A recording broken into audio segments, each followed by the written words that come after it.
Assalamu alaikum wa rahmatullahi wa barakatuh. Amin'ity androany ity insha Allah tsika dia iresadresaka mahakasika ny fombafomba fanao mialoha ny hatoriana. Indraindray tsika rehefa tonga ny alina miakatra eo am-pandriana dia sarotra mahita tory, ary indraindray tsika mety malaky mahita tory saingy kosa manofy ratsy rehefa amin'ny alina, ary indraindray ihany koa tsika mety malaky mahita tory fa rehefa tonga ny alimbe dia mifoha tsy fantatra ao hoe inona nampifoha azy. Manoloana an'izany situation anankitelo izany na situation ankoatran'izay dia ny finoana Islamo nanome antsika vahaolana ary ny zavatra rehetra efa voalaza ao anatin'ny finoana Islamo, satria ny finoana Islamo dia tsy finoana ihany fa fomba-piainana ary rafitra mipetraka eo amin'ny fiarahamonina anankiray. Noho izany, raha tianao ny hatory am-pilaminana, raha tianao hatory amin'ny alina tsy foafoa mihitsy na ihany koa matory ao anatin'ny fandriam-pahalemana filaminana, filaminan-tsaina, dia aoka ireto zavatra hotonontsika manaraka reto no tokony ho ataonao mba ahazoanao an'izany filaminana rehefa matory izany. Voalohany, misora anankitelo na anankiefatra tsara ny vakiantsika mialohan'ny hatoriantsika. Voalohany amin'izany dia ny suratul kafirun, izay fantatra antsika hoe qul ya ayyuhal kafirun. Vakianao intelo izany sora izany dia rehefa avy eo tsofinao amin'ny vatanao na ihany koa tsofinao amin'ny zanakao izay efa matory. Ny manaraka an'izany dia mamaky ihany koa anao ny suratul ikhlas, izay fantatra antsika hoe qul huwa Allahu ahad. Ary io suratul ikhlas io dia mirakitra ny tawhid na ny fanokanany ny Allah sy ny fombafomba ary ny toetra amam-panao ny Allah sy ny mombamomba azy izany suratul ikhlas izany. Ka vakianao intelo ihany koa io dia tsofinao amin'ny vatanao. Manaraka an'izany ianao dia mamaky ny surat al-falaq, izany hoe ny sora izay antsoina hoe al-falaq, ilay maraina vao mangiran-dratsy. Izay olona mamaky an'io sora io mialohan'ny hatoriany na mialohan'ny hilentehan'ny masoandro dia voaro izy ary arovany tompo Allah subhanahu wa ta'ala mandritra ny alina manontolo mandra-pahatonga ny maraina. Satria izany surat al-falaq izany dia miaro amin'ny fanahy ratsy, miaro amin'ny maso ratsy, miaro amin'ny fialonana, miaro ihany koa amin'ny vona sy famosavina izay alefan'ny olona raha ohatra ka sendra misy manao an'izany.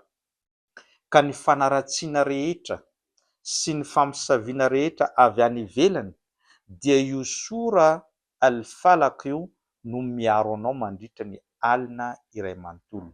Raha sanatria ianao manofy amin'ny alina dia matahotra na ihany koa maheno reny volondolo maneno na mety misy manindry dia io surat al-falaq io vakio intelo ary tsofy amin'ny vatanao dia miova anao ny fomba fatorianao amin'izay fotoana izay, satria io surat al-falaq io miaro ny fanaratsiana na faharatsiana rehetra izay alefan'olona avy any ivelany mandeha aty aminao. Ka protection io sura al-falaq izay fantatra hoe qul a'udhu bi rabbil falaq, mandra-pahatapitra an'izany sura izany.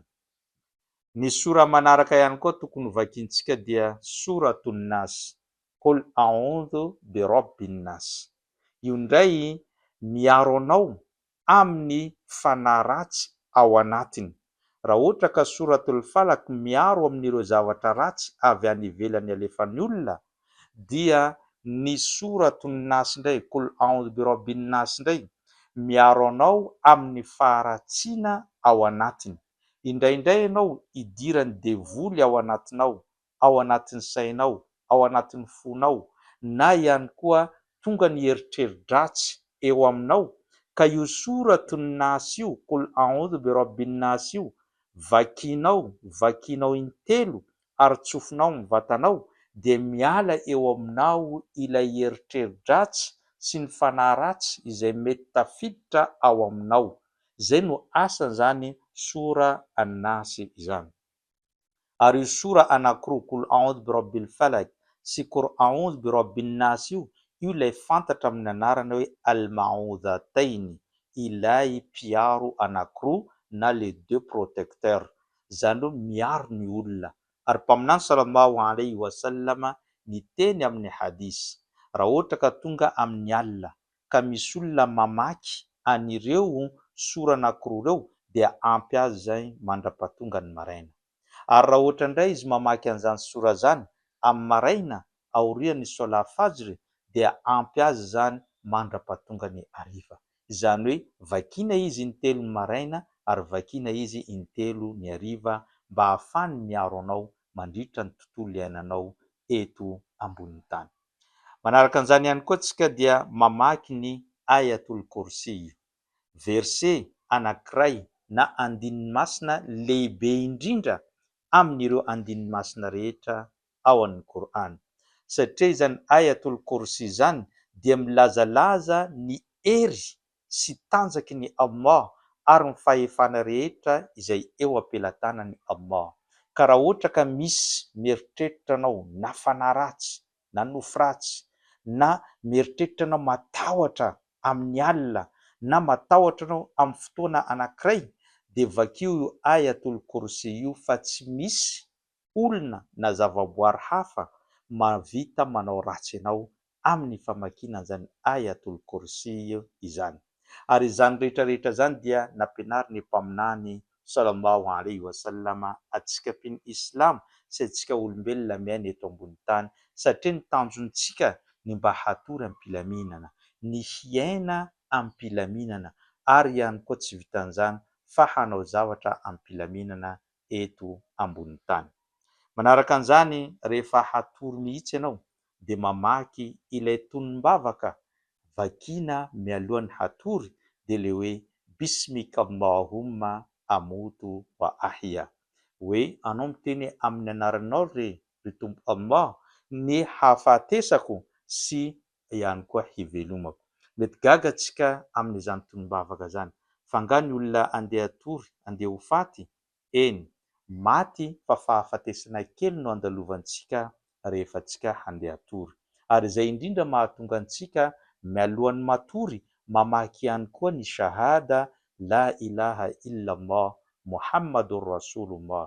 So sanatria iny alina izay torianao iny no alina farany ny ainanao eto ambony tany, ka mba le teny farany nivoaka ny vavanao dia ilay fijoroana vavolombelona fa tsy hanompo afa-tsy Allah ary mpaminany Muhammad no iraky ny Allah eto ambony tany.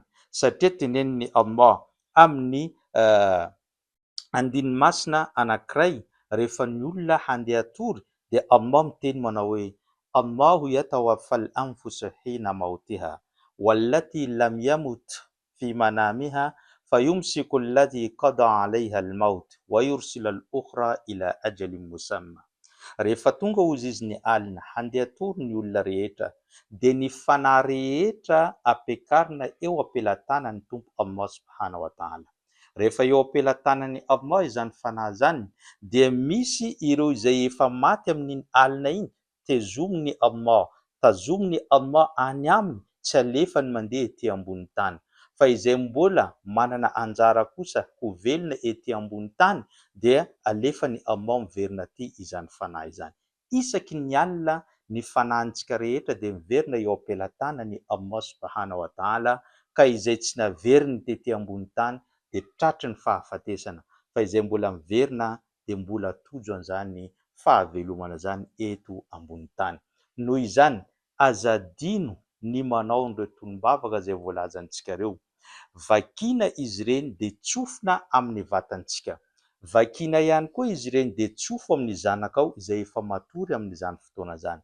Rehefa sendra mifoha alina anao ka matahotra, vakio izy ireny fa miaro anao ary hanome filaminan-tsainanao ary hanome torimaso sambatra anao, hilamina ny fanahinao, hiadana ny vatanao mandritra n'izany alina izany.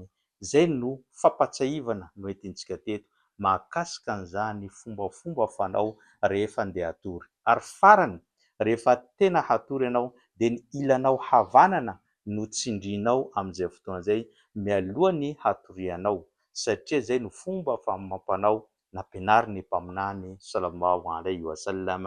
Izay no fampatsiahivantsika. Wassalamu alaikum wa rahmatullahi wa barakatuh.